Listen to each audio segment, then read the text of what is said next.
स्वागत है।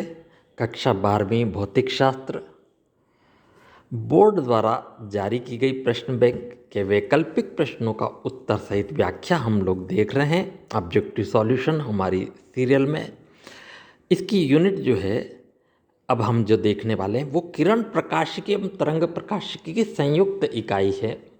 किरण प्रकाशिकी हम पहले वीडियो में देख चुके हैं, आप पुराना वीडियो देख सकते हैं किरण प्रकाशिकी के लिए।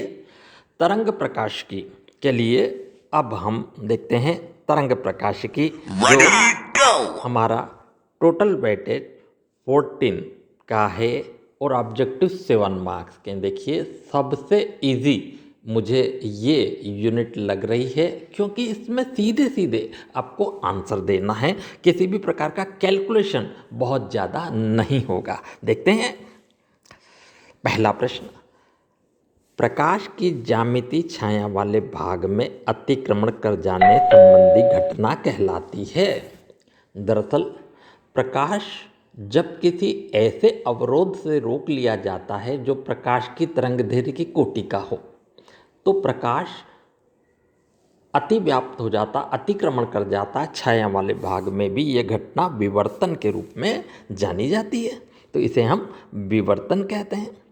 ठीक है, तो अब हम देखते हैं दूसरा क्वेश्चन जो है पानी में पेट्रोल की पतली परत रंगीन दिखाई देने का कारण है। बारिश के दिनों में देखा होगा कई बार सड़क पर जब पेट्रोल गिर जाता है तो एक रंगीन फिल्म सी दिखाई देती है।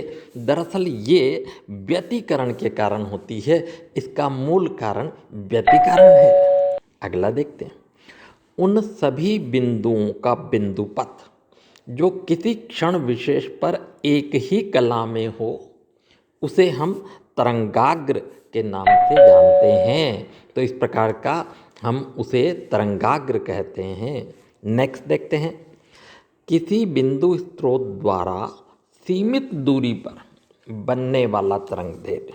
यदि कोई बिंदु स्रोत है तो उसका जो तरंगदैर्घ्य होगा वो कुछ इस प्रकार से चलेगा, यानी गोलीय होगा, स्फेरिकल होगा। आगे देखते हैं, प्रकाश स्रोत व प्रेक्षक की गति के कारण तरंगदैर्घ्य में परिवर्तन होने की घटना। दरअसल इसे हम डॉपलर प्रभाव के नाम से जानते हैं।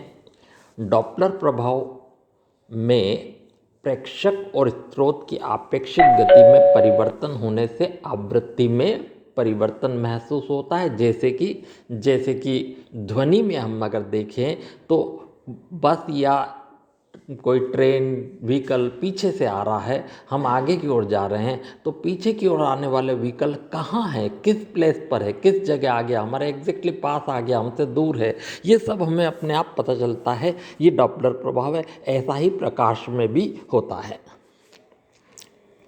प्रकाश की तरंगदैर्घ्य बढ़ाने पर किसी प्रकाशिक यंत्र की विभेदन क्षमता। दरअसल विभेदन क्षमता 1.22 D/λ होती है, यानी लेमड़ा के इन्वर्सली प्रोपोर्शनल है, व्युत्क्रमानुपाती है। लेमड़ा यदि हम बढ़ाते हैं तो ये घट जाएगी, डिक्रीज हो जाएगी। ओके, आगे देखते हैं। अगला प्रश्न हमारे पास आता है जो है सही विकल्प चुनकर लिखिए। ठीक है, देखते हैं इसको। जब एक तरंग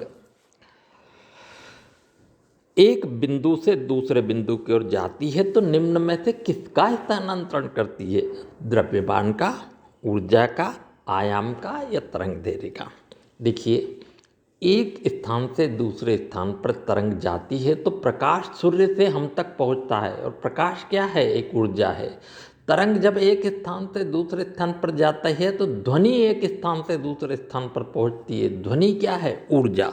यानी किसका स्थानांतरण करेगी? ऊर्जा। यानी सही ऑप्शन होगा बी। आगे देखते हैं, व्यतिकरण संभव है अनुदैर्घ्य तरंग में, अनुप्रस्थ तरंग में, दोनों में या इनमें से किसी में नहीं। तो देखिए, व्यतिकरण तो अनुप्रस्थ तरंग में भी होता है और अनुदैर्घ्य तरंग में भी होता है, यानी कि इसका सही ऑप्शन सी, यानी दोनों में होता है। दूरदर्शी की अच्छे विभेदन के लिए क्या होना चाहिए? अभिदर्शक अधिक व्यास वाला होना चाहिए, पहला ऑप्शन है। दूसरा है अभिदृश्यक कम व्यास वाला होना चाहिए। तीसरा ऑप्शन है अभिदृश्यक कम फोकस दूरी वाला होना चाहिए। और चौथा ऑप्शन है नेत्रिका कम फोकस दूरी वाली होना चाहिए। तो सच ये है कि अभिदृश्यक अधिक फोकस व्यास वाला होना चाहिए, यानी कि इसका सही ऑप्शन ए है। ओके, देखते हैं अगला। ध्रुवण किस में संभव है? अनुदैर्घ्य में, अनुप्रस्थ में, दोनों में, या दोनों में नहीं?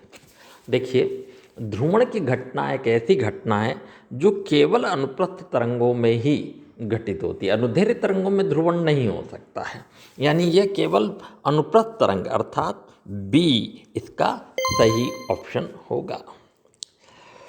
अगला है फ्रेंजल दूरी, फ्रेंजल डिस्टेंस है ना। फ्रेंजल हम देखते हैं डिस्टेंस इसकी, अगर इसका फॉर्मूला हम देखें तो इसका आता है a²/λ, यानी इसका सही ऑप्शन डी होगा। ठीक है, ओके, अब का ये क्वेश्चन भी फिनिश होता है। अब आते हैं नेक्स्ट क्वेश्चन पर, जो है एक शब्द एक वाक्य में उत्तर लिखो। पहला प्रश्न, किसी प्रकाशिक यंत्र की विभेदन क्षमता का सूत्र लिखो। देखिए, किसी भी विभेदन क्षमता का अगर हम सूत्र लिखना चाहें तो ये होता है विभेदन क्षमता बराबर 11.25 सेकंड ऑफ BOW/D। यहाँ D जो है अभिदृश्यक का द्वारक है। तो इस प्रकार से हमें ये आंसर यहाँ पर देना होगा कि ये है।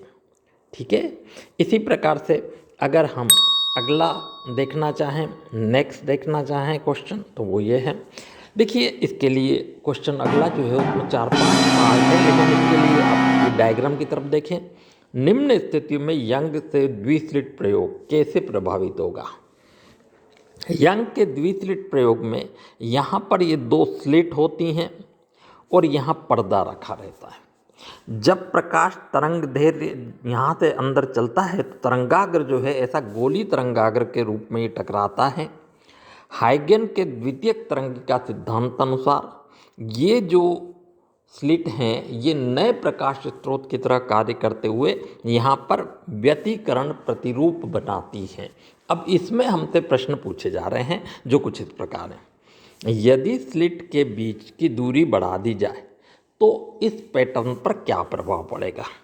दरअसल इस स्थिति में फ्रिंजों की तीव्रता घट जाएगी, क्योंकि दूरी बढ़ाओगे तो कम तीव्रता की फ्रिंजें हमें मिलेंगी।